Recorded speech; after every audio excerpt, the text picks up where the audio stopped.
first of all, it's such an honor to get what people have learned.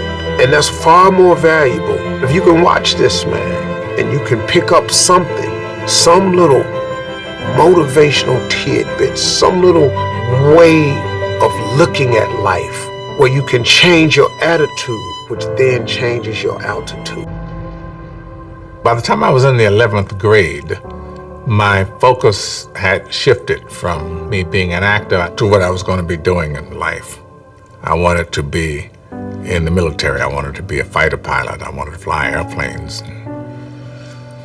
So that was my focus from about the 11th grade until I got into the Air Force.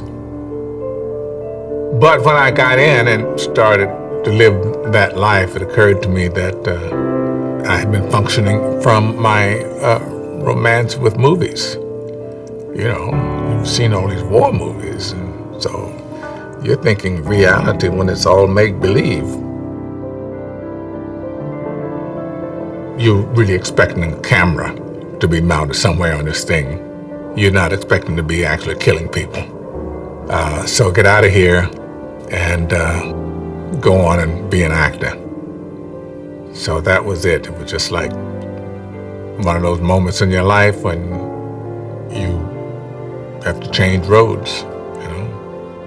You always make the choice in the road you take, but the road always splits, it always forks, and sometimes it might fork 3 or 4 different directions. When you have made your choice, it is Providence that is your guide. Good, bad, or indifferent. Your fate lies in that. And as Providence will guide you, I walked off the post in San Bernardino, out of the Air Force, free and clear, and I was only San Bernardino from LA, so it's a short bus ride to where I belonged, or thought I belonged at the time.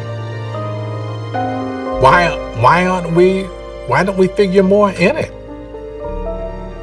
I need something that's going to engage me, that makes me sit up and think.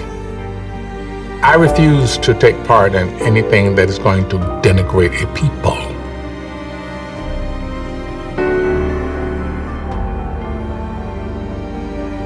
Especially me. Courage. Courage is the key to life itself. There are a lot of people who are born in situations where they say, well, I'll never get out of this. So they won't.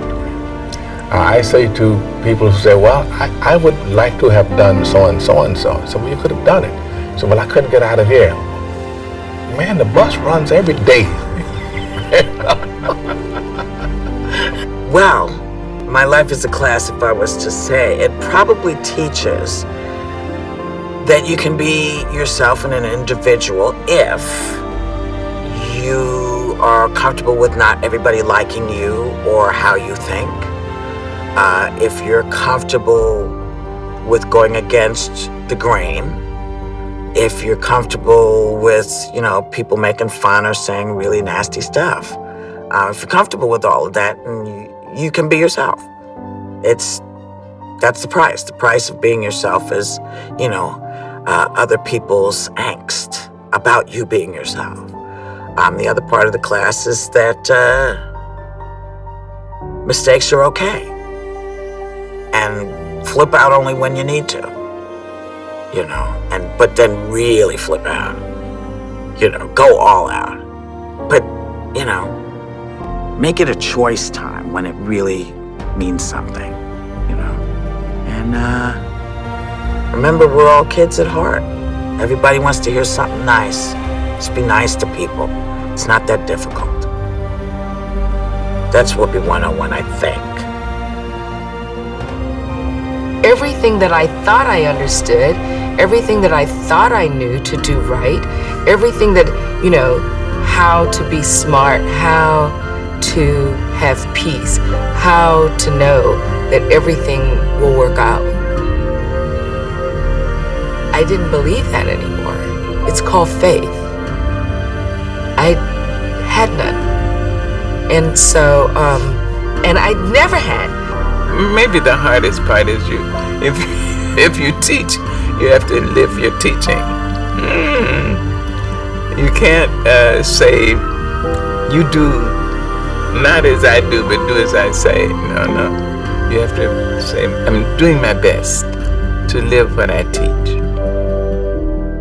Why? Then it was all kinds of other lessons of learning what it's like to not be loved and to be the butt of everybody's joke on television and in magazines. And so I had to learn what that feels like to not let things like that get to you. I never wanted to be an activist. I just wanted to entertain people. I just wanted to make people feel good.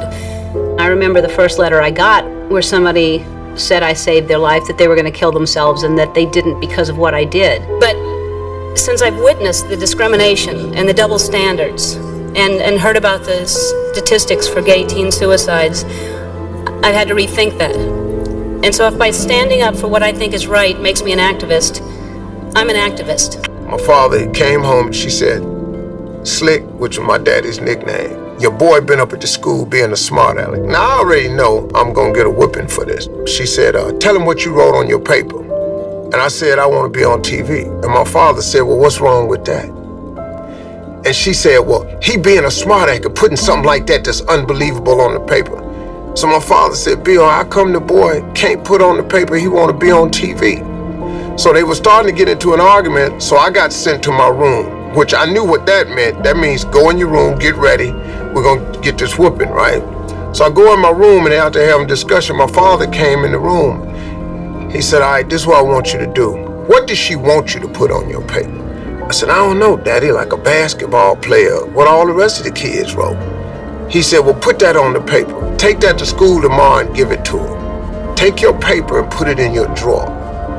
Every morning when you get up, read your paper. And every night before you go to bed, read your paper. That's your paper.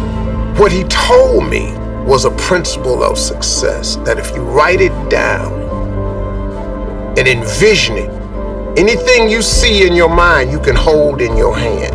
He knew that. And so he gave that to me.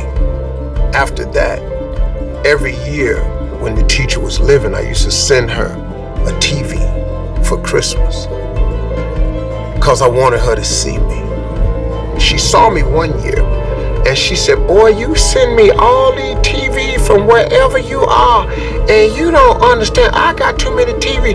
I had to get these TVs away sometime. I know, it's all right though. And I kept that paper.